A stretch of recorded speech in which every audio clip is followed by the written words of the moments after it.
आपण विज्ञानाचा आढावा घेतोय, विज्ञान समजून घ्यायचा प्रयत्न करतोय.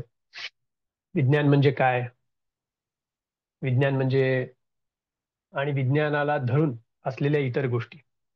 तर आपण जो साधारणतः विचार करत होतो सगळा, तो असा होता. हं. आपण अगदी सुरुवातीला आपण आधुनिक विज्ञान सुरू होण्यापूर्वीची पार्श्वभूमी काय होती ती पाहिली. साधारण 1000 वर्ष आणि त्याच्या आधीची 200-300 इसवी सन 1200 पासून पुढे. हं. त्याच्या पाठीमागे त्यांचं किती हलाखीची परिस्थिती झाली ती बुद्धीच चालवण्यास. आणि मग या पार्श्वभूमीवर साधारणतः 15व्या-16व्या शतकामध्ये जवळजवळ 4-5 तत्वज्ञ आणि 4-5 मोठे शास्त्रज्ञ, शास्त्रज्ञाचा अर्थ वैज्ञानिक संशोधक, यांचं एक सगळ्या युरोपभर त्यांची एक चर्निंग सुरू झालं आणि त्यांनीही त्यांच्या या प्रयत्नांनी हळूहळू काही मेथड तयार झाली. हं. ती वैज्ञानिक पद्धती ज्याला म्हटलं जातं, ती अशी एका माणसाने ही माझी थेअरी अशी म्हणून तयार केलेली नाही.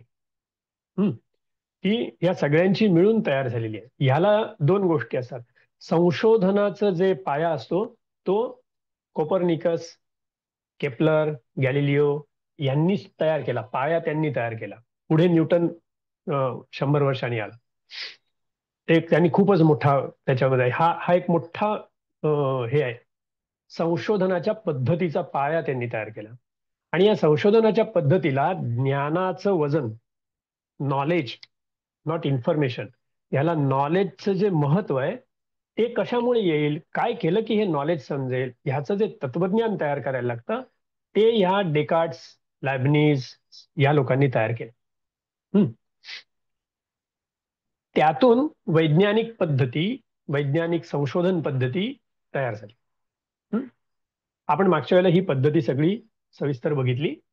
आता पण आपण पुढच्या 1-2 सेशन्समध्ये ही पुढच्या 2 महत्वाच्या गोष्टी आपण बघूया. त्या अशा आहेत की वैज्ञानिक पद्धती आता जगन्मान्य झाल्यानंतर वैज्ञानिक संशोधन वाढलं आणि मग त्यांनी काय काय वळणं घेतली आहेत. हे एक. दुसरी गोष्ट, ते वाढल्यानंतर सगळ्या जगभर पसरलं. ते आधी युरोपात होतं, ते जगभर पसरलं. त्यामुळे हे 3 गोष्टी तयार झाल्या: पद्धती, विचार पद्धती, संशोधन पद्धती आणि तंत्रज्ञान. याच्यावर मानवाच्या मनावर किंवा मानवावर कोणते परिणाम झाले आणि हे सगळे परिणाम गेल्यानंतर आजचं विज्ञानाचं स्वरूप काय आहे, ज्यासाठी ते सुरू झालं. मला मूलभूत ज्ञान मिळवायचंय, ज्याला मी ज्ञान म्हणू शकतो ते मला पाहिजे, अशी जी मूलभूत जिज्ञासा आहे आणि इतकं गंभीर त्याच्याकडे बघितलं गेलंय, ते गांभीर्य, ज्या गांभीर्याने या तत्वज्ञ आणि या लोकांनी बघितलं, त्याच्या पार्श्वभूमीवर, त्याच्या कसोटीवर आजचं विज्ञान कुठे आहे, त्याला काही मर्यादा आहेत का, काय आहे, असं आपण हे पुढचं आपण येत्या 1-2 सेशन्स मध्ये बघूया. आता आपण थोडासा आढावा घेऊया मागच्या वेळेला आपण काय बघितलं त्याचं. आपण बघितलं पटकन थोडं हे सांगतो की वैज्ञानिक विचारसरणी, वैज्ञानिक पद्धती आणि वैज्ञानिक संशोधन पद्धती असा एक पक्का हे प्रवास झालेला आहे. आणि याच्यामध्ये आपल्याला आठवत असेल तर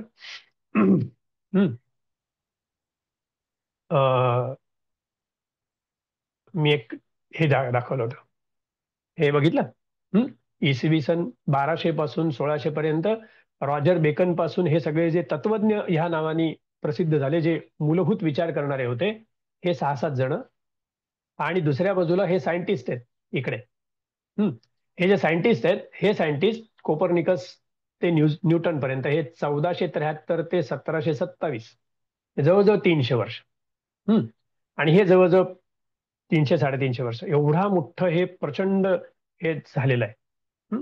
यांच्या दोघांच्याही, दोन्ही विचार पद्धती आणि संशोधन पद्धती, यातून काय सुरुवात झालं, निरीक्षणाने सुरुवात झाली. इंद्रियांच्या मार्फत जे निरीक्षण येतं त्या निरीक्षण नोंदवायचं आणि त्यातलं जे पक्क आहे मतभेद रहित निरीक्षण. कुठलं निरीक्षण नोंदवायचं, ज्याच्याबद्दल कोणताही मतभेद होणं शक्य नाही, असं निरीक्षण बाहेर काढायचं, ज्याला रिअल डेटा. हा रिअल डेटा बाहेर काढल्यानंतर काही प्रयोग करायचे, काही निरीक्षणांचे प्रयोग करायचे.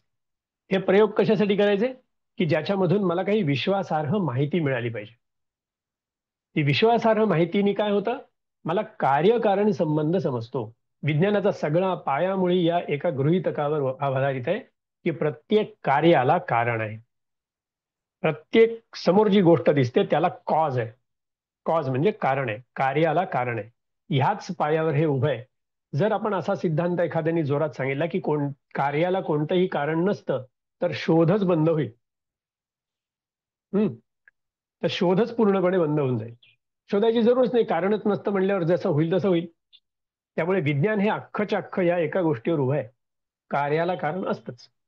आणि मग आम्ही कारण शोधणार. मग याच्यासाठी प्रयोग आले. मग त्या प्रयोगाची पद्धत आली जी आपल्याला शाळेत प्रत्येकाला जगभर शिकवली जाते आज. इतकं ते पसरलेलं आहे आणि अगदी जगन्मान्य आणि अत्यंत सुंदर स्वच्छ सोपी पद्धत आहे. काय काय आहे? छोटे छोटे प्रयोग करा. त्या प्रयोगाला काही ऑब्जेक्टिव्ह नक्की करा, उद्दिष्ट नक्की करा. त्याच्यासाठी उपकरणं जमा करा. कारण उत्तम आणि योग्य रीतीने प्रयोग करायचा आहे म्हणजे त्याला ॲपरेटस जमा करायचं. मग तुमच्या प्रयोगाची एक प्रोसिजर तयार करा. मी काय प्रयोग करणार आहे त्याच्या प्रोसिजरमध्ये त्याची डायग्राम असू दे, त्याचं सगळं चित्रण असू दे, त्याचं ज्या ज्या गोष्टी मला पूर्व तयारी पाहिजे त्या सगळ्या करीन. मग त्या प्रोसिजर प्रमाणे मी ऍक्च्युअल प्रयोग करीन. तो प्रयोग करत असताना मी माझी निरीक्षणं मांडीन. ती निरीक्षणं मी सुसंगत रीतीने मांडून छोटी छोटी उद्दिष्ट तयार करून मी त्यातनं अनुमान काढेन, इन्फरन्स. आणि अशा अनुमानाने निर्माण झालेलं जे आहे ती छोटी छोटी माहिती माझी रिअल माहिती होईल. काही काही मला छोट्या छोट्या गोष्टी कळत जातील ज्याच्यावर मी पूर्ण विश्वास ठेवू शकतो. मग आता ही माहिती कशी आहे? मी केलेला प्रयोग दुसराही करू शकतो. माझ्या प्रयोगात चुका झाल्या असतील तर दुसरा दाखवू शकतो.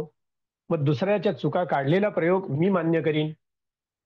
त्याच्यानंतर असे प्रयोग जेव्हा निर्दोष होत जातील तेव्हा त्यातनं येणारा निष्कर्ष आम्ही सगळे मान्य करू. पुन्हा 100 वर्षांनी त्या निष्कर्षाला चॅलेंज पण देऊ शकतो, तेही आम्ही मान्य करू. असं ओपन, एकदम मोकळं, बुद्धीला पूर्ण वाव, तर्काला पूर्ण वाव, पण अत्यंत प्रामाणिक. प्रामाणिक तर राहिलंच पाहिजे, नाही तर उपयोग काय त्या सगळ्याचा. त्यामुळे हे प्रयोगातून ही सगळी ऑब्झर्वेशन आली, अनुमानं आली, हे प्रयोग करायला सुरू झालं. मग काय झालं, अशा छोट्या छोट्या छोट्याच्या प्रयोग करायला सुरुवात केली. प्रत्येकाने केली, आपापल्या ठिकाणी केली. मग त्या अनुमानांचं संकलन करायला सुरुवात. हे जे संकलन आहे, हे संकलन मग काय करायचं? फक्त डेटा पॉइंट्स म्हणून मांडायचं का? नाही, त्याला सुसंगती आहे का ते बघायचं. आणि त्या सुसंगतीमधून कार्यकारण संबंध काय दिसतो ते पाहायचं. असे कार्यकारण संबंध समजायला लागले की त्यातून काहीतरी एक निश्चित कळतं, पॅटर्न कळतो, पॅटर्न, की हे असं असं असणार. मग त्याला गृहीत सिद्धांत म्हणतात. मग त्याला गृहीत धरायचं की असं असं असू शकतं. हा जो गृहीत धरलेला सिद्धांत आहे कशावर? निरीक्षण आणि प्रयोगावर आधारित. त्याला म्हणायचं हायपोथेसिस. आता शाळेमध्ये आपल्याला हे निरीक्षण, प्रयोग, अनुमान ही बेसिक पद्धत शिकवली जाते, पण त्याच्या पुढची जी आहे ही ही रिसर्च वाल्यांना शिकवली जाते. जे पीएचडी करतात त्यांना शिकवली जाते. ती हायपोथेसिस तयार करायचं म्हणजे निरीक्षणांवर आधारित एक गृहीतक तयार करायचं. गृहीत सिद्धांत. सिद्धांत आहे पण तो अजून पक्का नाही झालेला. असं असेल असं वाटतंय. असं असं असू शकेल. मग आता असं त्या दिशेने प्रयत्न पुन्हा सुरू करायचे. आता इथे एक लक्षात घ्यायला पाहिजे, कार्यकारण संबंध समजल्यानंतर शास्त्रज्ञ हा असं असू शकेल ह्या एका अनुमानावर येतो आणि असू शकेल याच्यावर विश्वास ठेवतो आणि मग पुढचे प्रयोग तयार करतो. हा बारीकसा महत्वाचा गोष्ट आहे. अनुमानावर, निरीक्षणांवर आधारित सुसंगती लावतो, कार्यकारण संबंध शोधायचा प्रयत्न करतो. तो थोडा दिसायला लागला की मग एक हायपोथेसिस तयार करतो. त्या हायपोथेसिस कसा आहे? हे असं असं असू शकेल अशा भाषेत असतो. It's a possibility. मग त्या दिशेने तो संशोधन करायला सुरुवात करतो. आता इथे संशोधन कशाच्या आधारावर करतो? जी शक्यता आहे ती खरी आहे का बघायला. म्हणजे जी मी शक्यता म्हणून पकडतोय त्याच्यावर मी विश्वास ठेवला, ते आहे असा विश्वास ठेवला म्हणूनच शोधायला जातो. ते नाही असं असेल तर मी शोधणारच नाही. त्याच्यामुळे इथे त्याचा बिलीफ येतो बरं का, इथे त्याचा विश्वासाचा भाग येतो. यालाच आपल्याकडे श्रद्धा असं म्हटलंय. कुठलाही शास्त्रज्ञ एखाद्या गोष्ट शोधायला लागतो तेव्हा ती असणार असं गृहीत धरून पुढे चालतो. नाही मिळाली तर नाराज होत नाही, पण असणार असं गृहीत धरून चालतो तेव्हा ती श्रद्धा आहे. म्हणून श्रद्धा ही मुळात माणसाला एका दिशेने कृतीप्रवण करते. हे श्रद्धेचं मूळ स्वरूप असं आहे. त्याला परदेशामध्ये बिलीफ म्हणतात या संदर्भात. म्हणून शास्त्रज्ञ सुद्धा आय बिलीव्ह असं म्हणताना तुम्हाला सापडते. ते जे बिलीफ आहे तो असा आहे की मी जे ठरवलं, मी जो विचार करतोय ते असेल म्हणून मग संशोधन करतो. म्हणून त्या फॅरेडेनी केवढे शेकडो का केले? असेल इतकं डोक्यात पक्क आहे की मी शेकडो प्रयोग करीन पण ते बरोबर शोधून काढेन. शेकडो प्रयोग केले याचा अर्थ शेकडो प्रयोगांनी त्याला पाहिजे तो रिझल्ट दिलाच नाही, तरी त्यांनी सोडून दिलं नाही. हम्म. आणि मग असं झाल्यानंतर जेव्हा एखाद्या प्रयोगात ते त्याला कार्यकारण संबंध समजतो, तेव्हा मग त्याला धरून पुन्हा नवे प्रयोग करून त्याला पुन्हा तपासायला सुरू. असं करत करत अत्यंत शिस्तबद्ध रीतीने प्रयोग होतात. सगळ्या गोष्टींनी त्याला चॅलेंज केलं जातं आणि मग त्यातून तावून सुलाखून निघाल्यानंतर त्याच्यातलं गणित काय ते पाहिलं जातं. गणितात बसतंय का हे? गणितात बसलं तर मी त्याचा फॉर्म्युला, त्याचं इक्वेशन तयार करू शकतो आणि मग ते सर्वांना समान होतं. आता इथे डेकार्ट आठवेल. डेकार्टनी गणितालाच पहिलं समजलं होतं की त्यांनी केलेली जी छोटीशी चौकट तयार होती, त्या चौकटीमध्ये व्यक्ती निरपेक्ष पाहिजे, स्थलनिरपेक्ष पाहिजे, कालनिरपेक्ष पाहिजे. याच्यात काय बसतं? गणित. मग गणितात जे बसतं ते आमचं ज्ञान, असं त्यांनी सुरुवात केली. त्यांनी त्याला सर्वस्वी ज्ञान नाही बरं समजलं डेकार्टनी, पण ज्ञानाच्या पद्धती कसं मिळवायचं त्याच्या पद्धतीसाठी त्यांनी हे ठरवलं. म्हणजे या सगळ्यांनी आपोआपच ते ठरवत गेले आणि मग तसंच गणितात बसलं म्हणजे ना, म्हणजे मग पक्कच झालं. आणि म्हणून गणित म्हणजे गॅलिलिओ पासून त्या गणिताचा हे सुरू झालेला आहे वापर, केपलर पासून. म्हणून मग गणिताचा नियम किंवा गणिताचं समीकरण, फॉर्म्युला जर तयार झाला तर ते पक्क ज्ञान झालं. हे सगळं झालं बरं का. ही जी पद्धत आहे, ह्या पद्धतीने जे जे मिळालं ते ते विज्ञान असं आपल्याला सांगेल. आता ह्याच्यातनं काय काय होऊ शकतं? गणितामध्ये पक्क बसणारं काय? असं जे शास्त्र आहे, असं जे सृष्टीचं विज्ञान आहे, असा जो विषय आहे तो विषय आहे फिजिक्स. हा एकमेव विषय असा आहे की तो त्या गणिताच्या सगळ्या भाषेमध्ये बसू शकतो. त्यातही अनेक वेळेला फिजिक्स जे शिकतात त्यांना लक्षात येईल की एक रॅन्डम नंबर असतो, त्याच्यामध्ये काही प्लस मायनस असतं, त्याच्यामध्ये पूर्ण गणित नाही तर स्टॅटिस्टिक्स असतं, गृहीत धरायला लागतं, ऍसम्पशन करायला लागतात, असे पुष्कळ गोष्टी आहेत. पण तरीही गणितात जवळजवळ गणिताशी बसणारा आणि असे फॉर्म्युले निर्माण करू शकणारा असा विषय आहे फिजिक्स. म्हणून फिजिक्स हे सर्वात बेसिक सायन्स असं समजलं. त्याच्याच बरोबरीने तितक्याच ताकदीने आलेला त्याच्या पुढचा सब्जेक्ट आहे केमिस्ट्री. तो पण गणितात बसतो पूर्णपणे. आणि केमिस्ट्रीच्या या सगळ्या गोष्टींमुळे पुष्कळ रसायनांची निर्मिती युरोपात सुरू झाली. त्यांची निर्मिती त्यांनी शोधलेल्या या सिद्धांतांवरनं सुरू झाली. त्याच्या पूर्वी तेवढी रसायनं तिकडे नव्हती, ती भारत आणि आशिया कंट्रीज मधनं तिकडे जात होती. ते इकडनं तिकडे त्याचा व्यापार व्हायचा, कारण इथे ते निर्माण करण्याची क्षमता होती लोकांची. त्यांची तशी सुरू झाली, त्यातून ती औद्योगिक क्रांती आली. म्हणजे इथे ही जी ज्ञानशाखा तयार झाली, मग याच्यात तिसरं आलं मानवी सृष्टीचा अभ्यास करायला लागले, मानवी जीवनाचा, प्राण्यांचा अभ्यास करायला लागले. तर इथे प्राण्यांमध्ये काय दिसलं? ऍटम तिकडे नाही, तिकडे दिसला. इथे पेशी दिसल्या, सेल्स. त्याचंही साधारण हे तसंच आहे. आतमध्ये केंद्र आहे, पेशीला काही लाईफ आहे. ती आता पेशीचं थोडंसं हे वेगळं आहे, म्हणून मग जीवशास्त्र वेगळं झालं. त्याच्यामुळे ह्या तीन जी शास्त्र आहेत ह्याच्यामध्ये पक्क अगदी परखड आणि एकदम स्ट्रॉंग असं असलेलं जे आहे ते फिजिक्स, म्हणून त्याला हार्ड सायन्स म्हणतात. तसंच केमिस्ट्री आणि बायोलॉजी आलं. तर बायोलॉजीमध्ये पण फिजिक्स आणि जीव, अशा जीवामुळे आलेल्या गोष्टी, अशा दोन्हींचं एकत्रीकरण आलं. पण त्याचं बांधीव स्वरूप आहे, मोजमाप करता येतं, म्हणून बायोलॉजी पण जवळ झालं. म्हणून आजही बघा आपल्याला बेसिक बेसिक सायन्स म्हणल्यानंतर फिजिक्स, केमिस्ट्री, बायोलॉजी हे तीन गोष्टी आहेत. हे लक्षात आलं? आता ही जी काही पूर्ण ज्ञानरचना आहे, विज्ञानाची पद्धती आहे, ही सगळी जगन्मान्य पद्धत आहे आणि अत्यंत विश्वासार्ह पद्धत आहे. ह्या पद्धतीनं संशोधन केलेलं असेल तर त्यातून निघालेला निष्कर्ष आपल्याला मान्य करावा असा असतो. आपण मान्यता देऊ शकतो मनाने. कारण ह्या पद्धतीवर भरोसा येतो म्हणून. आपल्यालाही आजूबाजूला अमुक ठिकाणाहून आम्हाला हा पदार्थ घेतला तर तो फार भरोशाचा आहे, कारण काय? त्यांच्या पद्धतीवर आमचा भरोसा आहे. एखादा पदार्थ एखाद्याला दिला खायला, कुणी केलाय? तर तुझ्या आईनीच केलाय म्हणल्यानंतर तो अगदी निसंकोचपणे आपण खात. पण कुणी केलाय माहिती नसेल तर शंका सुरू होते, कारण काय? पद्धतीवर विश्वास नाही. इथे याच्यामुळे पद्धतीवर विश्वास आला ह्या विज्ञानाच्या गोष्टींवर. आणि मग त्याच्यामधून मिळणाऱ्या ज्ञानामध्ये एक सर्टन्टी म्हणजे विश्वासार्हता आली, रिलायबिलिटी आली. पक्केपणा आला. हम्म. आता ह्या पार्श्वभूमीवर आपण पुढचा विषय बघूया. आपण एक लक्षात घेतले पाहिजे की विज्ञानाची ही प्रगती पावला पावलाने होत आली आहे. आता आपल्याला छोट्या वाटणाऱ्या गोष्टी वरील पद्धतीने सिद्ध होण्यासाठी 100 वर्ष लागली. वेगवेगळ्या देशातील वेगवेगळ्या संशोधकांनी वेगवेगळ्या वेळी स्वतंत्र प्रयोग करून या सिद्धता केल्या आहेत. तेही या संशोधकांना आजच्यासारखे सुखसोयींनी युक्त वातावरण नव्हते. अशा वेळी त्यांना प्रचंड विरोध, सामाजिक तिरस्कार, प्रसंगी तुरुंगवास, अप्रतिष्ठा सहन करावी लागली आहे. एक छोटे उदाहरण देतो म्हणजे त्याची खोली आणि व्यापकता समजेल. कोपर्निकस हा पृथ्वीच्या बाहेरील सृष्टीचा म्हणजे खगोलाचा अभ्यास करत होता. त्याच्या काळात म्हणजे 1473 ते 1543 एक निश्चित मान्यता होती की पृथ्वी भोवती सगळे जग फिरत. त्याला धर्मगुरूंची मान्यता होती, म्हणजे चर्चच्या यांची मान्यता होती, कारण बायबलमध्ये तसं लिहिलं होतं. अशा काळात कोपर्निकसने त्याचे निष्कर्ष मांडले. विश्वाच्या त्यावेळी ज्ञात असलेल्या, त्यावेळी माहिती असलेल्या युरोपियनांना हे परत परत लक्षात ठेवायचे. केंद्रस्थानी पृथ्वी नसून सूर्य आहे. इतर सगळे त्याच्या भोवती फिरतात.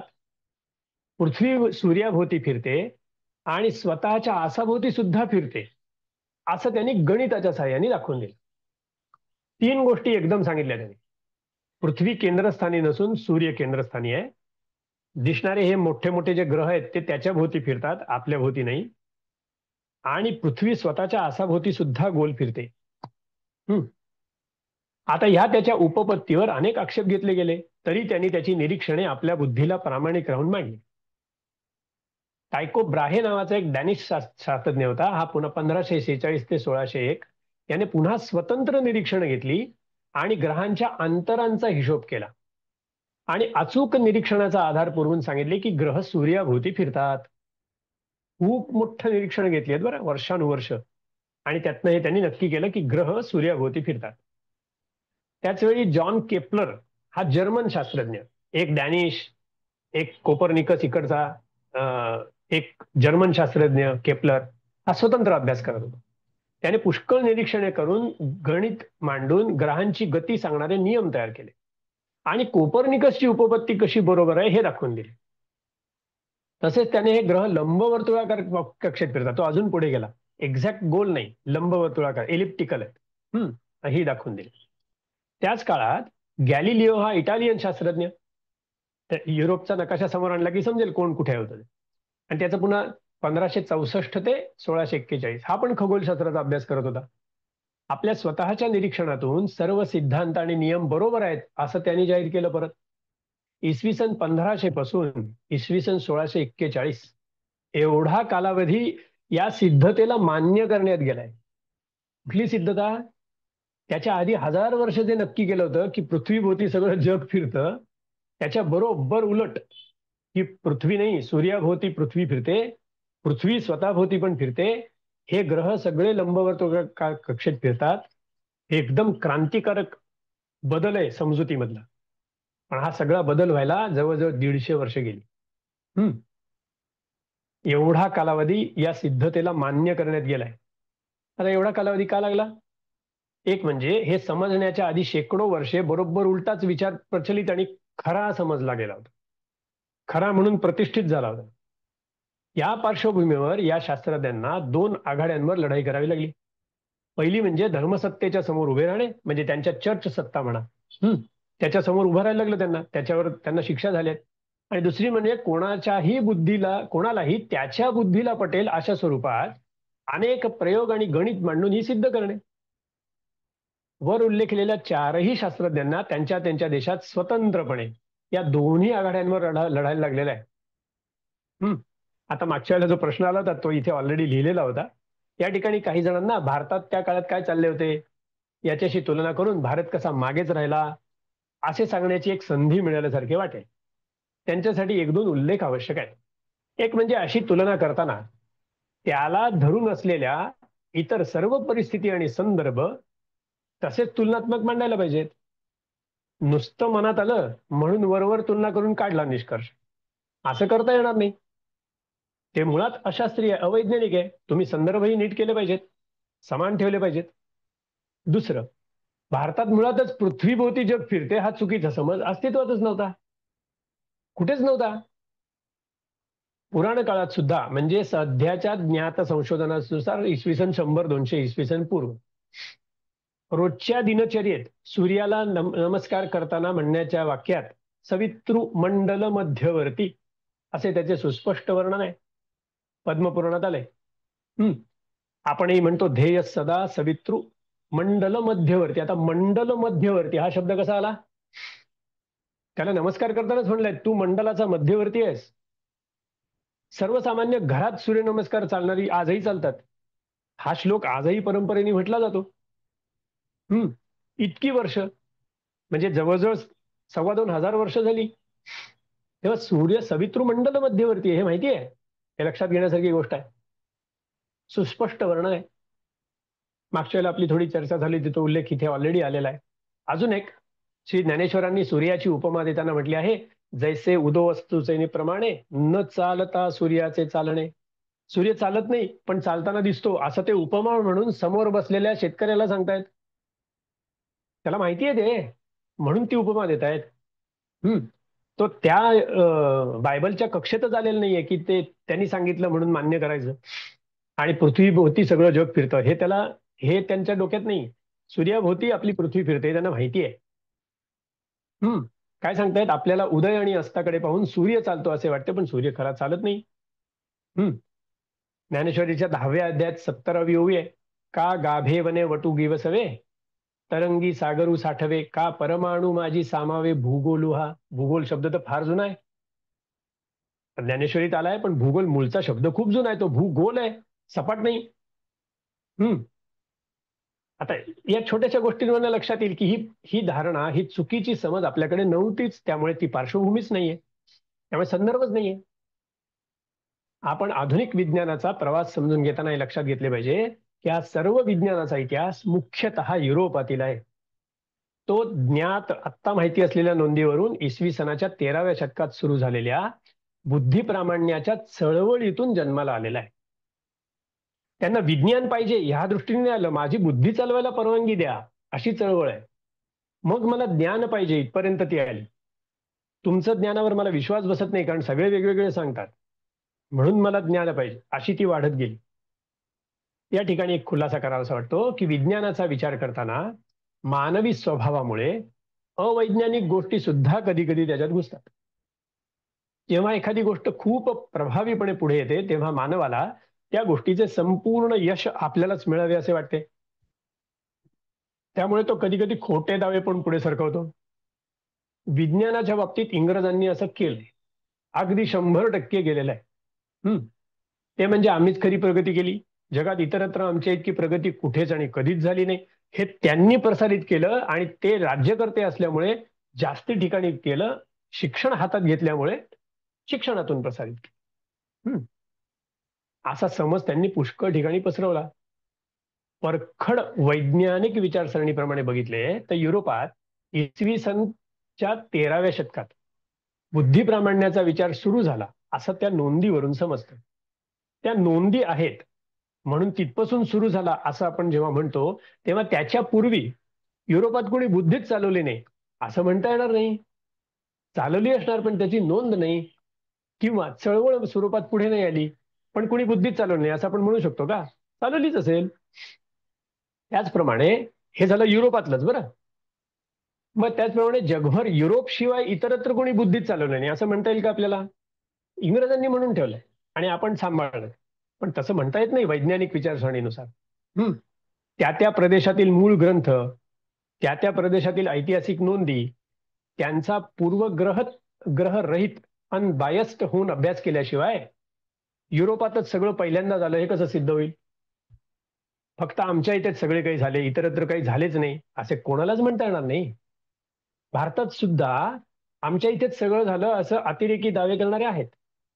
भारतात हजारो मूळ गोष्टी सुरू झाल्यात, पण जे काही आत्ताचं दिसतंय ते सगळंच असंही नाही, त्याचं ऐतिहासिक संशोधन केल्याशिवाय नाही म्हणतायत. असा दावा जर कोणी करत असेल तर शास्त्रीय पद्धतीने पूर्ण संशोधन करून असा निष्कर्ष निघतो का? हेच बघावं लागेल. त्या दाव्याला शास्त्रीय संशोधनाचा आधार नसेल तर मग काय होईल? मग आपल्या देशाच्या अतिरिक्त स्वाभिमानातून कोणीतरी दावा करत आहे एवढं म्हणायचं, त्याला शास्त्राचं स्वरूप येणार नाही. एक उदाहरण सांगतो. पहिले मातीचे भांडे कोणी बनवले? याचे उत्तर शोधून काढायचे असेल तर संपूर्ण पृथ्वी तलावर असलेल्या प्रत्येक प्रदेशात झालेल्या आजपर्यंतच्या इतिहासाचा अभ्यास केल्याशिवाय पहिलं कोणी याचं उत्तर सांगता येईल का? मातीची भांडी सगळीकडे दिसतात, जिथे जिथे उत्खनन केलंय तिथे मातीची भांडी सापडली, पण आपल्याला समजा असं शोधायचं ठरवलं की पहिलं कोणी बनवलं, कसं समजेल? मला सापडली की त्याला पहिलं म्हणायचं, असं चालेल का? असं नाही चालणार. काय काय करायला लागेल? समजा आज तामिळनाडूत उत्खनन केलं आणि तिथे तो मातीचं भांडं सापडलं, मग त्याची डेटिंग केलं, ते आलं इसवी सन पूर्व 3000, ते पहिलं असं लगेच कुणीतरी म्हणलं तर चालेल का? नाही चालणार. जे मला दिसलं ते लगेच पहिलं कसं म्हणून चालेल? काय करायला लागेल? हं, संपूर्ण पृथ्वी तलावर असलेल्या प्रत्येक प्रदेशात झालेल्या आजपर्यंतच्या इतिहासाचा अभ्यास केल्याशिवाय पहिलं कोणी हे नाही ठरवता येणार. जे मिळालंय त्याचा काळ ठरवता येईल, पण पहिलं कोणी हे नाही ठरवता येणार. लक्षात येते बारीकचा फरक? हम्म. आणि खरं म्हणजे सर्वप्रथम कोण, हा प्रश्न विज्ञानाचा आहे का इतिहासाचा आहे? पहिलं कोणी हा प्रश्न विज्ञानाचा नाही, इतिहासाचा आहे. विज्ञानाला प्रक्रिया महत्वाची आहे, व्यक्ती नाही. असो, विज्ञानाचा विचार करताना अवैज्ञानिक दावे कसे घुसतात यासाठी सांगेल. हे अवैज्ञानिक दावे आपल्या विज्ञानाच्या पुस्तकात सुद्धा आहेत बरं का. आम्ही लहानपणी शिकलो त्याच्यात सुद्धा होते. विज्ञानाच्याच पुस्तकात अवैज्ञानिक दावा दावा म्हणलंय त्याला, कारण प्रॉपगेट करायचंय म्हणून. ह्याचा पहिल्याचा सोर्स खूप लोकांना आहे, ते आम्ही पहिले. तसं ते खूप चालतं. त्यामुळे असे चुकीचे दावे पण त्याच्यात येतात, ते आपल्याला शोधून काढता आले पाहिजे. 13व्या शतकापासून परिणामकारकरीतीने चालू झालेला हा बुद्धिप्रामाण्यवाद वाढत वाढत हळूहळू युरोपभर पसरला. हळूहळू त्याला शिस्तबद्ध स्वरूप आले आणि त्यातून विज्ञानाच्या विविध शाखा जन्माला. युरोपात बुद्धिप्रामाण्याचे उपयोजन म्हणजे ऍप्लिकेशन करताना काही विचारवंत आणि संशोधकांची, म्हणजे डेकार्त, बेकन, गॅलिलिओ, न्यूटन अशा लोकांनी सांगितल्याप्रमाणे गणितासारखे अत्यंत निश्चित स्वरूपाचे जे असेल तेच स्वीकारण्याची मानसिकता झाली. त्यांची मानसिकतेमध्ये काय फरक पडला? आधीच्या लोकांच्या मानसिकतेमध्ये काय होतं? बायबल सांगेल तेच. मग बायबल कोण सांगणार? मला येत नाही, मग तो पोप सांगेल तेच. त्याच्यापेक्षा वेगळं बोलायचंच नाही, वेगळं विचारायचं नाही. अशा चौकटीत असलेल्याला आता स्वच्छ शुद्ध ज्ञान मिळायला लागलं, आणि त्याचा भरोसा कशामुळे आला? गणितामुळे. म्हणून सगळ्यांच्या मनामध्ये त्यावेळेला असं ठसलं की गणितासारखं निश्चित स्वरूपाचं जे असेल ना तेच स्वीकारायचं, कारण बाकी सगळं अर्धवटच आहे, म्हणून ते बाजूला ठेवा. म्हणून अशा गणितात बसणाऱ्या विषयांच्या शास्त्रशुद्ध अभ्यासाला विज्ञान म्हणून मान्यता मिळाली, सायन्स. इथे सायन्स आलं. आणि मग तसा जो संशोधन करतो त्याला शास्त्रज्ञ असं म्हणू लागले, सायंटिस्ट म्हणू लागले. आता इथे काय झालं? इथे वैज्ञानिक संशोधनाची दिशा निश्चित झाली. ती दिशा काय? बघा, गणितात बसेल तेच स्वीकारायचे, हा एक मुख्य त्याचा गाभा आहे. मग असं आलं की काय येईल? गणित आले की अंक आले. अंक नसतील तर गणित संभवत नाही. याचा अर्थ जे मोजता येते तेच गणितात बसवू शकणार. जे जे तुम्ही मोजू शकता, उदाहरणार्थ ज्याला निश्चित आकार आहे, वजन आहे, असे म्हणजे आपल्या भोवतीच्या सृष्टीमध्ये जे जे नजरेला दिसते त्यातील मोजमाप करता येईल असे काय आहे, त्याचा अभ्यास सुरू केला, कारण गणितात बसवायचे. त्या काळात जे जे मोजणे सहज शक्य होते त्या त्या विषयांचे संशोधन जोरात सुरू झाले. जे जे मोजणे शक्य नव्हते ते विज्ञानाच्या कक्षेच्या बाहेर आहे म्हणून बाजूला ठेवले गेले. Just keep it aside. हल्ली नवीन म्हणतात ना, पार्किंग मध्ये टाका, तसं त्याला पार्किंग लॉट मध्ये टाकलं. तो विषय आता आम्हाला नको, मोजता येत नाही त्यामुळे गणितात बसवता येत नाही. मग तो काय झाला? व्यक्तिगत स्वरूपाचा झाला. व्यक्तिगत झाला म्हणजे त्याच्यात मतभेद येतील, मतभेद आलेलं ज्ञान आम्हाला नको, असं ह्या लोकांनी ठरवून टाकलं. म्हणून मग जे जे मोजता येणं शक्य नाही ते बाजूला ठेव. मग आता दुसरा भाग, मोजमाप करता येणार नाहीत असे विषय आहेत की नाही? आहेत. एखाद्याच्या पायाला ठेच लागली तर जे दुःख होते ते समान मोजमापाने मोजता येतं का? एखाद्याला ठेच लागली तर तो एवढ्या जोरात अखंड तांडव करतो की आजूबाजूची माणसं हातातले काम टाकून धावत येतात. आणि एखादा थोडासाच आवाज करतो, लगेच उपचारही करतो. एखादा कळूही देत नाही, ठेच तिघांना लागली. इथे दुःखाचे आणि सहनशक्तीचं मोजमाप करता येतं का? नाही करता येत. सौंदर्य, आनंद, दुःख अशा अनेक गोष्टी आहेत ज्या मोजता येत नाहीत. त्यांचा अभ्यास करणे विज्ञानाने बाजूला ठेवले, सोडून दिले त्यावेळेच्या. म्हणून जे जे व्यक्ती सापेक्ष आहे ते विज्ञानाचा अभ्यासाचा विषय म्हणून घेऊ शकत नाही. कारण ते समान पद्धतीने मोजता येत नाही. हे पक्क लक्षात ठेवायचं हा. मोजमाप करता येईल आणि गणितात बसवता येईल असे सर्वात जवळचे काय आहे? थोडं इंग्लिशमध्ये बोलायचं असेल तर क्वांटिफायबल. जे क्वांटिफायबल आहे तेच विज्ञानाच्या कक्षेत घ्यायला सुरुवात केली. मग असं काय काय बसवता येईल? तर सर्वात महत्वाचं जड पदार्थ समोरचे, मॅटर, त्याचं निरीक्षण, मग त्याच्यावर प्रयोग, त्या जड पदार्थांच्या एकमेकातील कार्यकारण संबंधाचा अभ्यास करून तो शोधून काढणारी एक शाखा सर्वात वेगाने प्रगत झाली. त्याला पदार्थ विज्ञान असं म्हटलं. पदार्थ म्हणजे समोरचे पदार्थ सृष्टीतले, म्हणून ते फिजिक्स. त्यातूनच रासायनिक गुणधर्मांचा अभ्यास करणारी शाखा तयार झाली, ते रसायनशास्त्र. आणि मग सजीव वनस्पती आणि प्राणी यांचा अभ्यास करणारे जीवशास्त्र. आता पृथ्वीच्या बाहेरील म्हणजे खगोलातील वस्तूंचा अभ्यास करणारी शाखा मग खगोलशास्त्र किंवा ॲस्ट्रॉनॉमी किंवा ॲस्ट्रोफिजिक्स. अशा विज्ञानाच्या विविध शाखा निर्माण झाल्या. आज वैज्ञानिक विचारसरणी अजून प्रगल्भ झाली आहे. त्यामुळे पूर्वी जे मोजता येत नव्हते तेही संशोधन करून मोजता येण्यासारख्या गोष्टी समजून घेऊन त्याचे मोजमापही सुरू झालं. काय काय सुरू झालं बघा. बुद्ध्यांक, इथे अंक आहे ना. IQ, intelligent quotient. तो कोशंट कसा आला? भागाकार करता येतो म्हणून. भागाकार कसा आला? अंक आहे म्हणून. भावनांक, असे अनेक इंडेक्स काढले गेले. त्यामुळे वैज्ञानिक पद्धतीने संशोधन करण्याचे विषय अजून अजून वाढत गेले. जे पूर्वी बाजूला ठेवलं होतं ते पण त्यांनी कक्षेत आणलं, कारण मोजता येण्यासारखं काहीतरी शोधून काढलं. आता हे जे मोजता येण्यासारखं आहे त्याच्यामुळे बुद्धी मोजता येते का? नाही. बुद्धीचे काही अंश मोजता येतात, त्याचा भाग सुरू केला. सगळी बुद्धी मोजता येते का? असं अजून शास्त्रज्ञ पण म्हणत नाहीत. म्हणून त्याची अजून अजून अजून अजून अंग शोधत चालले. जेवढं मिळतं मोजमापात बसतं ते प्रसिद्ध करतात की हे आम्हाला आता मोजता यायला लागलं. असं होतं. आज काही शास्त्रज्ञ म्हणतात की मोजता येणार नाही अशी एकही गोष्ट नाही. दोन दोन प्रकारचे शास्त्रज्ञांमध्ये पण आत्ताच्या विचारसरणी आहेत. त्या विचारसरणी आहेत, त्यांच्या श्रद्धा आहेत. एकाची श्रद्धा अशी आहे, एक विचारसरणीची श्रद्धा अशी आहे की जगात अशी कोणतीही गोष्ट नाही की जी मोजता येणार नाही. आपल्याला फक्त आत्ता माहित नाही, शोधून काढायला लागली. आणि दुसरी एक विचारसरणी अशी आहे की जगात अशा काही चैतन्याच्या गोष्टी आहेत की ज्या तुम्हाला कधीच मोजता येणार नाही. दोघांच्या श्रद्धा आहेत. हे दोघांचे बिलीफ आहेत. दोघांनी वैज्ञानिक पद्धतीने हे निष्कर्ष काढलेत असं नाही. लक्षात ठेवण्यासारखी गोष्ट आहे.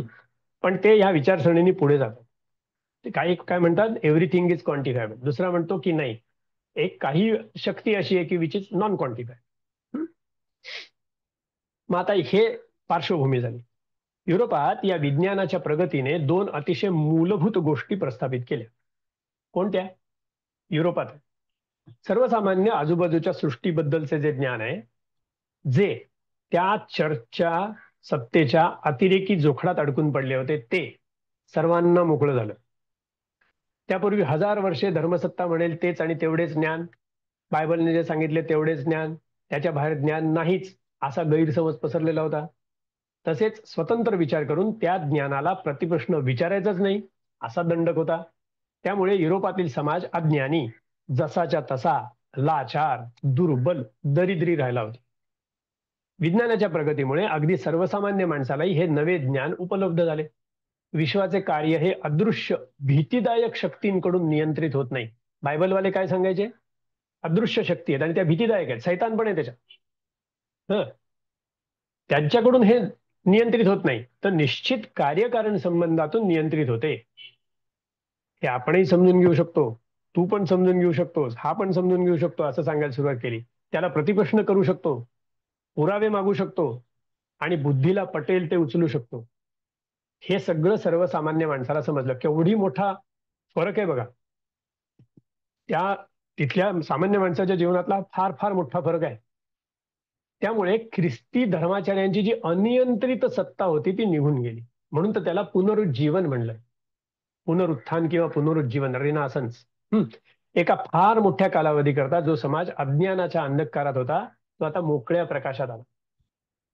दुसरी महत्वाची गोष्ट काय झाली की ती म्हणजे विज्ञानातून जे सिद्धांत समजले ते आपल्या भोवतीच्या इतर पदार्थांना अप्लाय करून, उपयोजित करून नव्या गोष्टी बनवता येतात हे लक्षात आलं. नाहीतर तेच तेच चालू होतं. नवे तंत्रज्ञान निर्माण करता येते हे समजलं.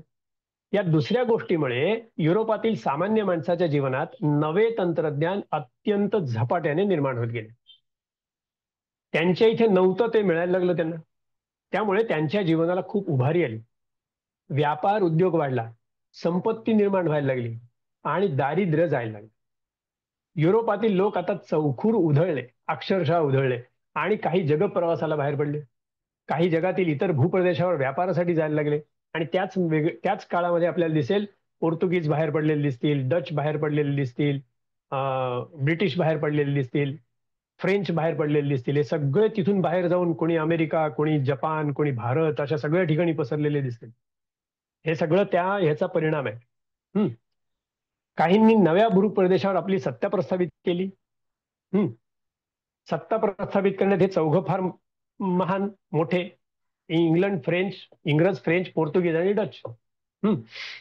युरोपात झालेल्या प्रगतीचा एवढा परिणाम त्यांच्यावर झाला होता की युरोपात जे झाले आहे तीच खरी प्रगती असं त्यांना वाटत होतं. त्यामुळे इंग्रजांनी आपल्याबरोबर आपलं शिक्षण आणि तंत्रज्ञान हेही त्या देशात नेलं. त्यामुळे जवळजवळ संपूर्ण जगभर हे विज्ञान मॉडर्न सायन्स या नावाने प्रचलित झालं. जगभर पोचवण्याचं मुख्य इंग्रजांनी केलं काम शिक्षणाच्या मागे. पण त्याचबरोबर त्यांनी नॅरेटिव्ह पण नेला आपला, तो म्हणजे आम्हीच. हा इंग्रजांची खासियत. मग आता तुम्ही या सगळ्या पार्श्वभूमीवर व्हॉट इज सायन्स असा प्रश्न गुगलवर टाकलात की विविध व्याख्या येतील. त्या तुम्ही कधीही बघू शकता.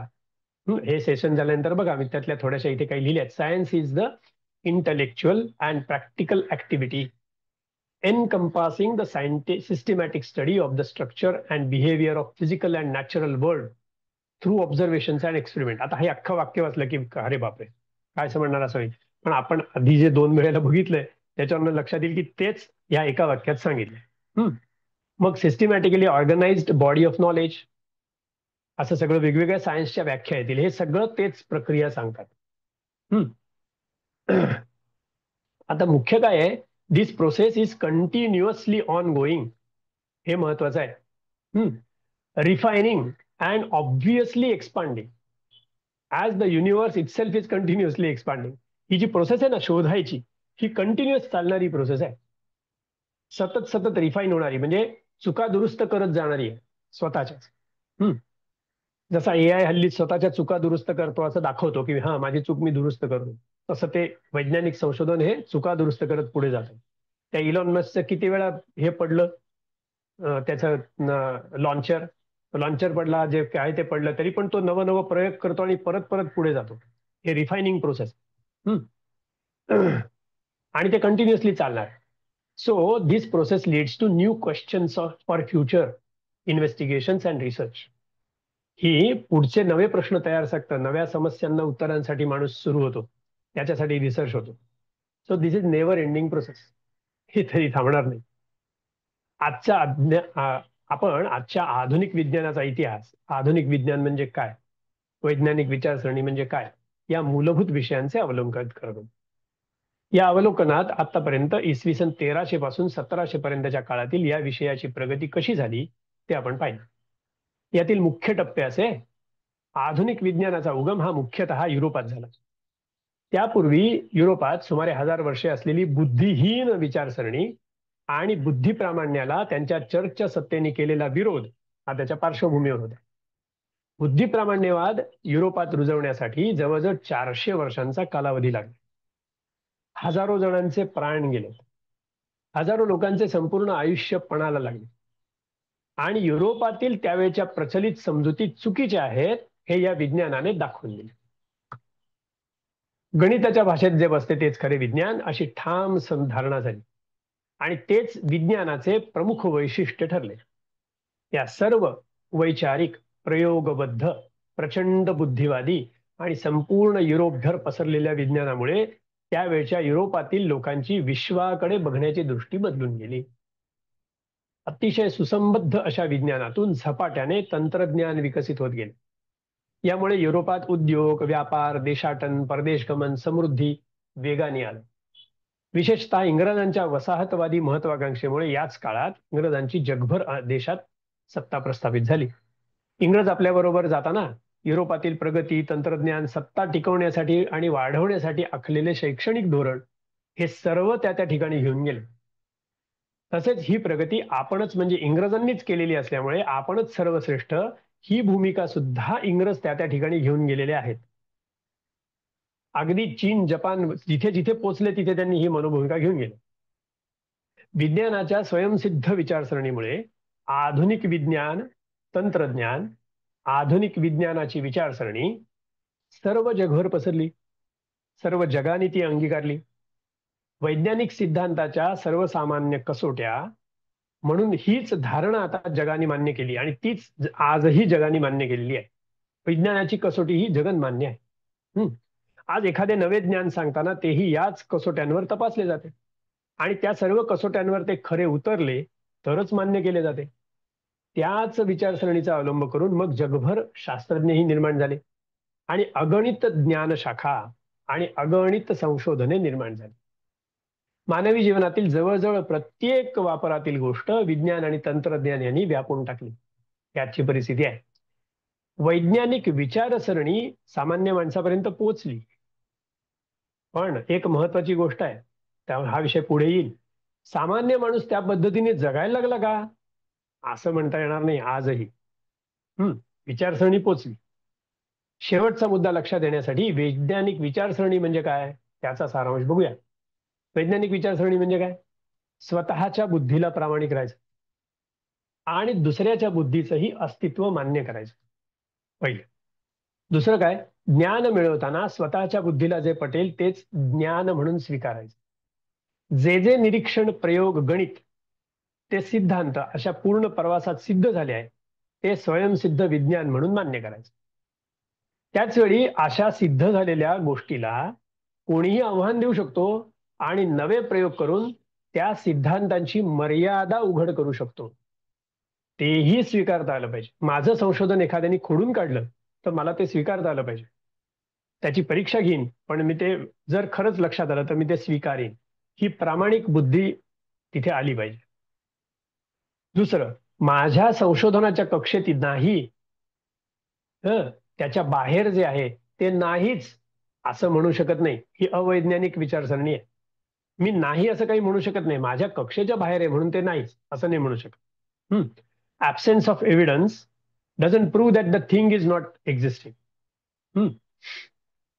हे या कसोट्यांवर अजून तपासलेले नाही त्याबद्दल मला पूर्णपणे माहिती नाही, हा प्रामाणिक दृष्टिकोन ठेवायचा. जगात आजपर्यंत संशोधनासाठी घेतलेल्या विषयांच्या बाहेरही अजून अनंत विषय आहेत, हे स्वीकारायचं. विज्ञानानेच बाजूला ठेवलेले विषय आहेत ना, आधी नाही का बाजूला ठेवले. त्यामुळे अनंत विषय आहेत. आपले विचार मांडताना हेवा, द्वेष, मत्सर, लोभ, प्रतिष्ठेचा हव्यास, व्यापार, व्यवसाय, अपेक्षा अशा सगळ्या भावभावना या बुद्धीच्या कक्षेच्या बाहेर असल्यामुळे विज्ञान सांगताना या गोष्टी प्रतिपादनात उतरणार नाहीत किंवा त्या गोष्टींचे हेतू मनात धरून प्रतिपादन केले जाणार नाही ह्याची काळजी घ्यायची. ही कसोटी बघा विज्ञानाची, वैज्ञानिक विचारसरणीची. काय आहे? आपले विचार म्हणजे जो वैज्ञानिक संशोधक आहे तो आपले विचार, त्याचं जे संशोधन आहे ते जेव्हा तो मांडतो तेव्हा काय नसलं पाहिजे हे आपल्याला शोधता येतं. काय नसलं पाहिजे? द्वेष, मत्सर, लोभ, प्रतिष्ठेचा हव्यास, व्यापार म्हणजे व्यापाराची इच्छा, व्यवसाय, अपेक्षा अशा सगळ्या भावभावना बुद्धीच्या कक्षेच्या बाहेर आहेत. त्यामुळे या गोष्टी वैज्ञान सांगताना प्रतिपादनात नाही येणार माझ्या, किंवा त्या गोष्टींचे हेतू मनात धरून प्रतिपादन केले जाणार नाही याची काळजी घ्यायची. दुसऱ्याचे, सृष्टीचे अस्तित्व आहे तसे स्वीकारायचे. हे सगळे संकेत आहेत वैज्ञानिक विचारसरणीचे. हे कटाक्षाने पाळले तरच वैज्ञानिक विचाराचे महत्व टिकून राहते. आता ही विचार पद्धत सर्वसामान्यच काय नावाजलेली आणि यशस्वी म्हणून प्रतिष्ठा पावलेली माणसे स्वतःच्या जीवनात अंगीकारतात का? आपण स्वतः तपासून बघू शकतो. हे सगळं दिसायला पाहिजे. जितक्या प्रमाणात ते आहे तितक्या प्रमाणात तो स्वच्छ आणि बुद्धिप्रामाण्यवाला माणूस आहे. याच्यातलं जेवढं नाही तेवढा तो कितीही बुद्धिप्रामाण्यवादी म्हणला तरी तो तेवढा नाही. हम्म. विशुद्ध विज्ञानाचा हा प्रवास एक प्रामाणिक, शिस्तबद्ध, संपूर्ण जगाचा आहे तसा स्वीकार करणार आहे. पण आता हे झालं, इतकं सुंदर पार्श्वभूमी याची निर्माण झाली. पण गेली 600 वर्षात, म्हणजे जेव्हा सुरू झालं, आपण केपलर पासून सुरू केलं तर आता 600 वर्ष झाली. असाच्या असं झालं का हा प्रसार? ते आता बघायला लागेल. विज्ञान ज्याच्यासाठी निर्माण झालं ते तसंच काय काय झालं हे पण आपल्याला बघायला लागेल. हा थोडा बघू आणि थांबू पुढच्या वेळेला. विज्ञानाने इथे काही मूलभूत वळणं घेतली. वैज्ञानिक प्रवास. कोणती वळणं मिळाली? काही मूलभूत वळणे या वैज्ञानिक प्रवासाने घेतली आहेत. आज सगळ्या जगाला त्याची किंमतही मोजावी लागत आहे. पहिलं वळण काय माहितीये? मोजता येईल तेच विज्ञानाच्या कक्षेत सामील करून घेणे. हे एकदम पक्क करून टाक. गॅलिलिओचे म्हणणं असं होतं की वैज्ञानिक संशोधन करताना निसर्गाचे वर्णन गणिती भाषेत शक्य होण्यासाठी वैज्ञानिकांनी आपले लक्ष मर्यादित करून जे जे मोजता येईल त्यावरच केंद्रित करायचं. गॅलिलिओने लिहून ठेवलेल्या गोष्टी आहेत त्याच्यामध्ये. पदार्थाचा आकार, संख्या, गती असे मोजता येणारे गुणधर्म आहेत त्यांचाच अभ्यास करायचा. पदार्थाचे ध्वनी, रंग, वास, चव हे मानसिक स्वरूपाचे आहेत, ते व्यक्तिसापेक्ष आहेत, म्हणून त्यांची गणना विज्ञानाच्या क्षेत्रात करू नये. गॅलिलिओने दिलेला हा मूलमंत्र आजपर्यंतच्या वैज्ञानिक इतिहासात कमालीचा यशस्वी झाला. आता 1985 सालचं पुस्तक आहे, त्या एका पुस्तकामधलं हे पुढचं आहे. प्रख्यात मनोविकृती शास्त्रज्ञ R.D. लँग ते काय म्हणतात? हे सगळं वैज्ञानिक पद्धतीचा अभ्यास करून ते म्हणतात हे मनोविकृती शास्त्रज्ञ आहेत. दृष्टी म्हणजे दृष्टिकोन, ध्वनी, स्वाद, स्पर्श, गंध या गोष्टी त्याच वेळी विज्ञानाच्या कक्षेतून बाहेर गेल्या. त्यामुळे त्यामुळे त्याच्या पुढे जाऊन सौंदर्य दृष्टी, नैतिक संवेदना, सहजीवनाची मूलभूत मूल्य, सहजीवन आम्हाला दोघांना एकत्र राहायचंय त्याचं मूलभूत मूल्य काय? विज्ञान म्हणता आमचा विषय नाही. मानवाची अंगभूत गुणवत्ता, हजारो वर्षांचं शहाणपण, एक फार महत्वाची गोष्ट त्यांनी सांगितली, विजडम. हजारो वर्ष जो समाज चालत येतो काहीतरी शहाणपण तो घेऊन आलेला असतो, ते पण त्यात बाहेर गेलं. सर्व भावना, प्रेरणा, हेतू, आत्मा, जागृतावस्था, धैर्य अशा गोष्टी विज्ञानाच्या बाहेर गेल्या. म्हणजेच ज्या मानवाने ज्ञानाच्या इच्छेने एक शिस्तबद्ध पद्धत शोधून काढली त्या मानवाने मानवी जीवन जगण्यातील अर्ध्याहून अधिक भाग वास्तव असूनही विज्ञानाच्या कक्षेतून हद्दपार केला. हे सगळं आपल्या जीवनात आहे, ह्याच्यावर जगतो, ह्याच्याशिवाय जगता येत नाही. हा अर्ध्याहून अधिक भाग आहे जो प्रत्यक्षात आहे पण विज्ञानाच्या कक्षेत नाही, असा करून टाकला. हे तो R.D. लँग म्हणतोय. त्यावेळी युरोपात विज्ञानामुळे ज्यांचे डोळे दिपून गेले अशा काही लोकांनी तर जुने सगळेच त्याज्य ठरवून टाकले. दिपून गेलेला माणूस असतो ना तो विज्ञानवादी बनतो आणि मग स्वतःची स्वैर जीवन पद्धती असते ना त्याला ते मजा येते, त्यामुळे त्यांनी सगळंच त्याज्य ठरवून टाकलं, रिलिजनच नको असं त्यांच्याकडल्या विज्ञानवाद्यांनी ठरवलं. त्यांची खरी वैज्ञानिक विचारसरणी त्यांनी स्वतः आत्मसात केली नाही, पण बंधनरहित स्वैर जीवन जगण्यासाठी परंपरागत सहजीवनाला आवश्यक असणारे संकेत धुडकावून लागले, म्हणून त्यांनी ते सगळं जगभर पसरवलं. धर्म उडवून लावा, जुनं जे सगळं आहे ते अप्रगत, जुनं सगळं अप्रगत आहे, ते अशास्त्रीय आहे, हे सगळं जी मधली विचारधारा ही या अशा लोकांनी सुरू केली. त्याच्याही पुढे जाऊन एक महत्वाचं आहे, ज्या फ्रान्सिस बेकनचा आपण उल्लेख केला आधी, त्यांनी प्रयोग करून ज्ञान मिळवायचा आग्रह धरला, त्याच बेकनने असेही लिहिले आहे की निसर्गात भरपूर शक्ती आहे, त्या निसर्गाचा पाठलाग करून त्याची शिकार केली पाहिजे. शब्द बघा ना त्याचे काय आहेत. त्या निसर्गाला आपल्या सेवेसाठी बांधून घेतले पाहिजे, त्याला आपले गुलाम केले पाहिजे. प्रत्येक वैज्ञानिकांचे ध्येय निसर्गावर चाल करून इन्व्हेड करून त्याची गुपिते उघड करण्याचे असले पाहिजे. हे पण उल्लेख त्या लँगनेच केलेला आहे. तोच फ्रान्सिस बेकन काय म्हणतो इथे, इथे त्याची कोणती वृत्ती लक्षात येते बघा बरं. त्या फ्रान्सिस बेकनची तो सगळ्यांना आव्हान करतोय.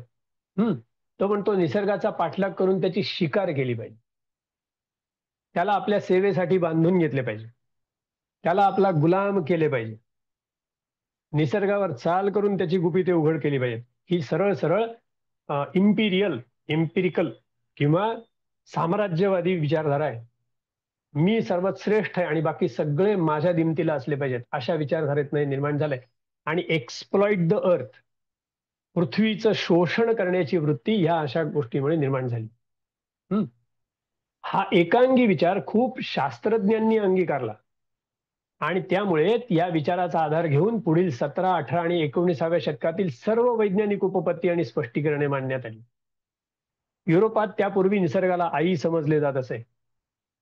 सृष्टीला जीवनाधार देणारी ती आई म्हणून भूमाता, गंगा माई, आपल्याकडे गंगा मैया म्हणतात, भूमाता म्हणतात, तिकडे फादर टेम्स असं म्हणतात, इंग्लंडमध्ये फादर टेम्स असे म्हटले जात असे. हा दृष्टिकोन त्यामुळे उडून गेला. हे त्या पुस्तकातले उल्लेख वाचतोय मी. आणि निसर्ग म्हणजे एक यंत्र आहे, त्याच्याकडे हवे तेवढे काम करून घेता येते, असा दृष्टिकोन रूढ होऊ लागला. आणि सर्वात महत्वाची गोष्ट म्हणजे निसर्गाबद्दलचा आदर या विचारामुळे निघून गेला. याचा परिणाम म्हणून निसर्गाचे अनियंत्रित शोषण सुरू झाले. Uncontrolled exploitation. आज त्याची फळे आपण फार मोठी किंमत देऊन बघतोय. हे विज्ञानाला लागलेलं वळण आहे. काही वैज्ञानिकांनीच लावलंय आणि विज्ञानवादी लोकांनी पण लावलं.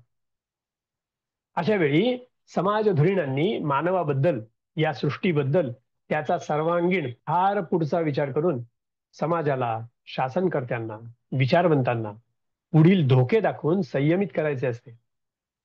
अशा ज्या गोष्टी प्रचलित आहेत की ज्या माणसाला स्थिर ठेवतात, निसर्गाला ठेच लागू देत नाहीत, संपूर्ण पर्यावरणाचा समतोल बिघडू देत नाहीत, त्या गोष्टी किंवा ती मूल्य टिकवून ठेवावी लागतात. ती मूल्य बेदरकारपणे धुडकावून लावणे हे मूळ वैज्ञानिक विचारधारेच्याच विरुद्ध आहे.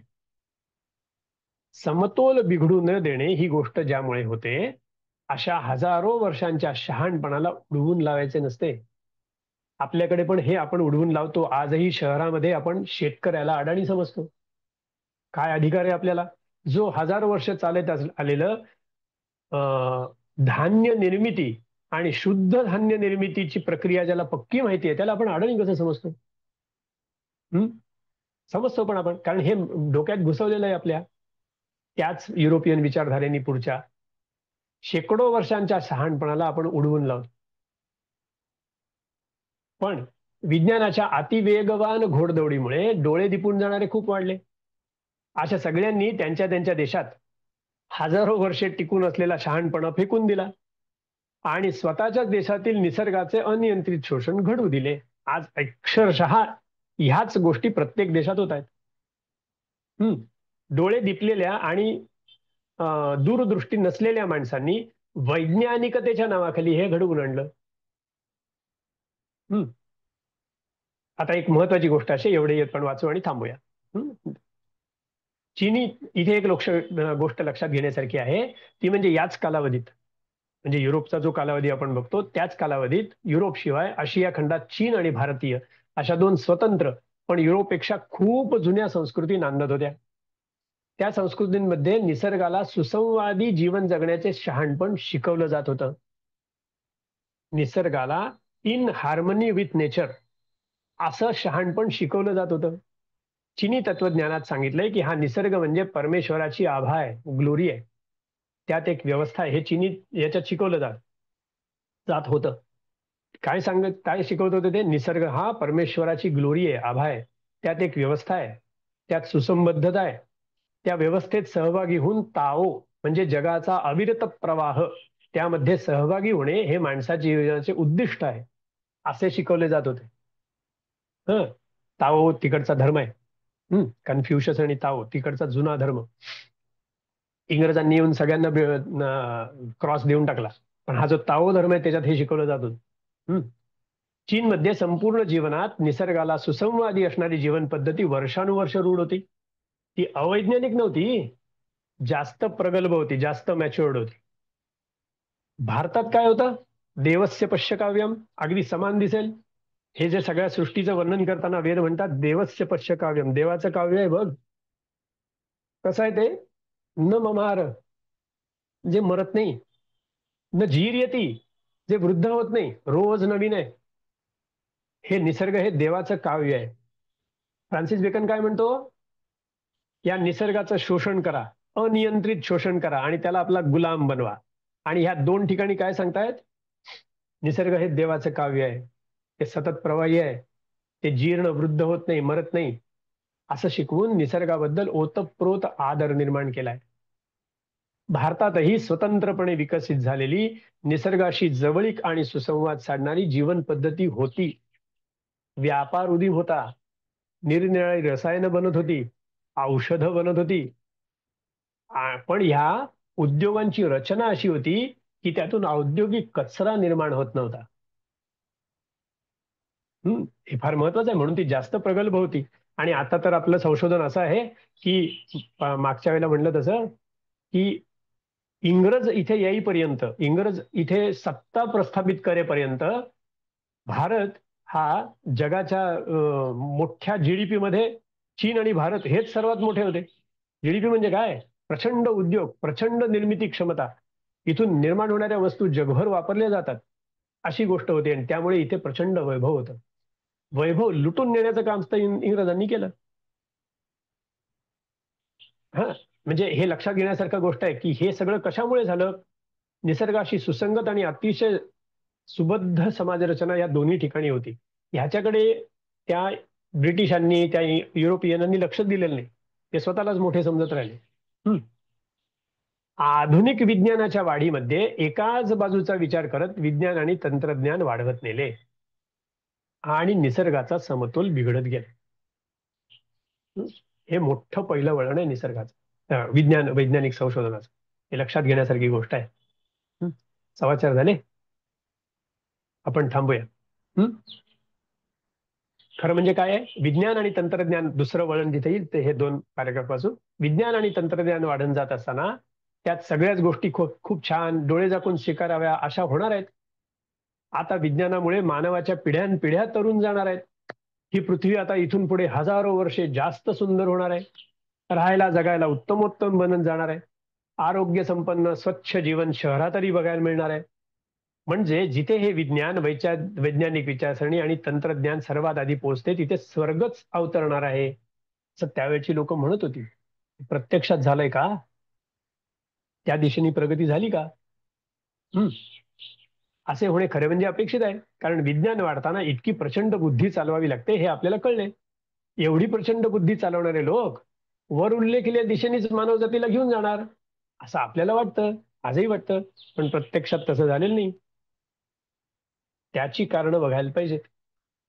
पहिलं कारण आपण बघितलं की विज्ञान वाढवणाऱ्या 90% लोकांनी मोजता येणाऱ्या गोष्टीच विज्ञानाच्या कक्षेत येतात असं ठरवलं. त्यामुळे मर्यादित संशोधन केलं, बाकी सगळ्या बाजूला ठेवून दिल्या. हे पहिलं कारण. दुसरं वळण आपण पुढच्या वेळेला पाहूया.